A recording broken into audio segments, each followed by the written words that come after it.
gonna go on a run with me. All right, I got a message for you. And it's just about the most important thing that the Lord has shown me, all right? So living a life in the prophetic is going to push you to consecration, okay? And this consecration is going to come from your knowledge in the prophetic, all right? What I mean is your discernment kicks in. God begins to show you who's who. God begins to show you what's up. And with that calling, you're going to find yourself separated. That's what consecration is to be separated. Set apart as holy, okay? With saying this, I found myself going through this journey. You begin to learn so much. You begin to learn what this thing is all about. What up, brother Matt? You begin to learn what this thing is all about, man.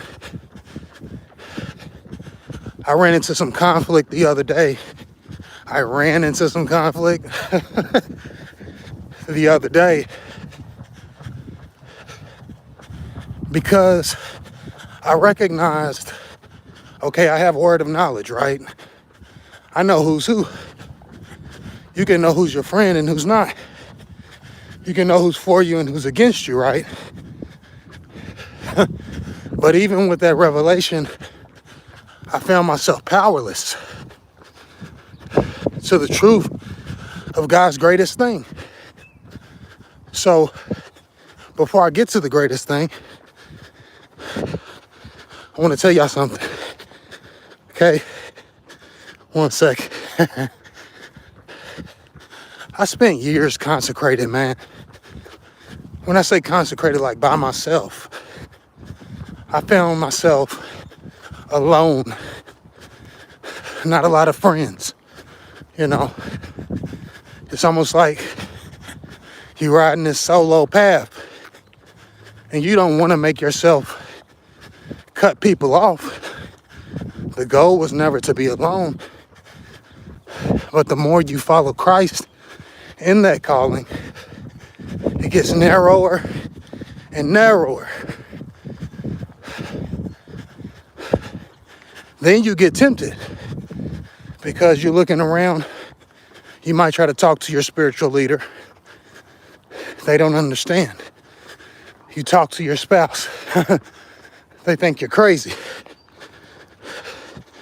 And it's not that you're looking for a fight. But I'm just saying all this to say, this is the most important thing, okay?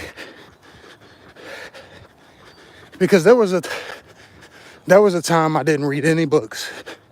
My consecration caused me to only read the Bible and trust nobody else. So I didn't trust a lot of people. I didn't trust books. People would ask me about books. I said, I don't read books, I only read the Bible.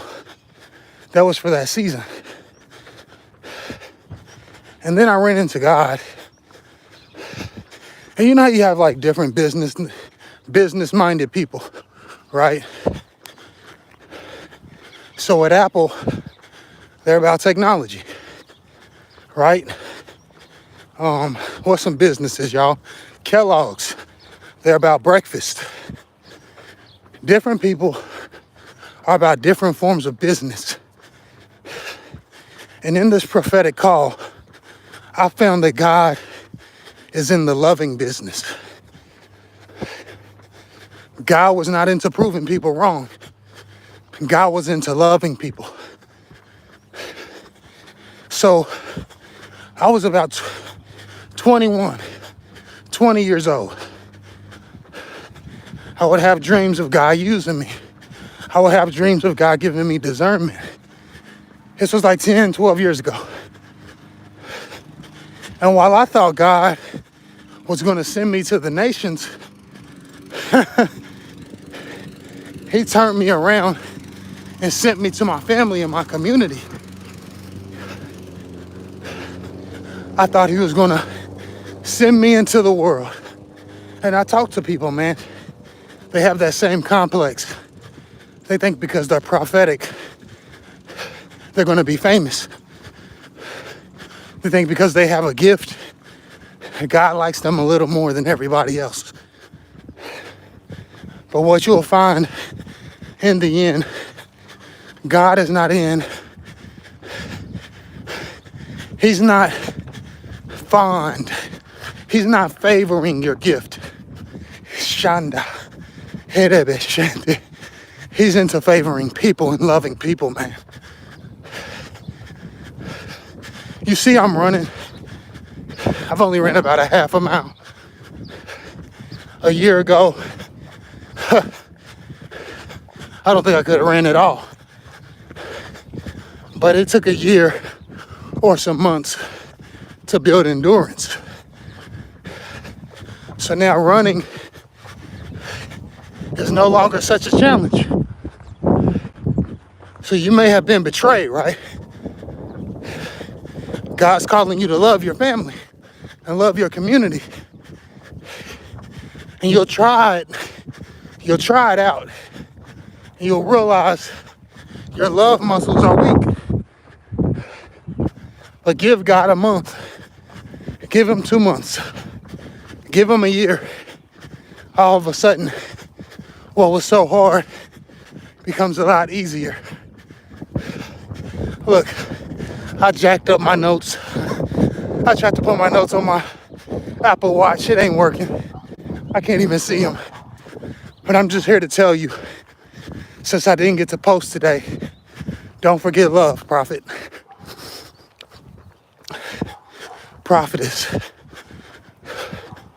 One of your secret weapons, prophetess, to winning souls is your mercy and your love. God showed me 3-4 years ago, love is the greatest discipleship tool. I wasn't won to Christ when I fell away by a prophetic word. I wasn't won back to Christ by someone singing. I wasn't won back to Christ by any spiritual gift. I was won back to Christ by how my friends loved me. They didn't judge me. They loved me. They didn't tally up all the good things I did and say, Denzel, you're nowhere near where you used to be. Nah, bruh.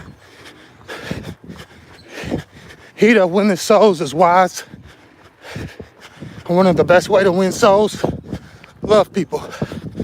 All right? That's my message. Love y'all. Sorry I can't interact. Getting my run on for the week.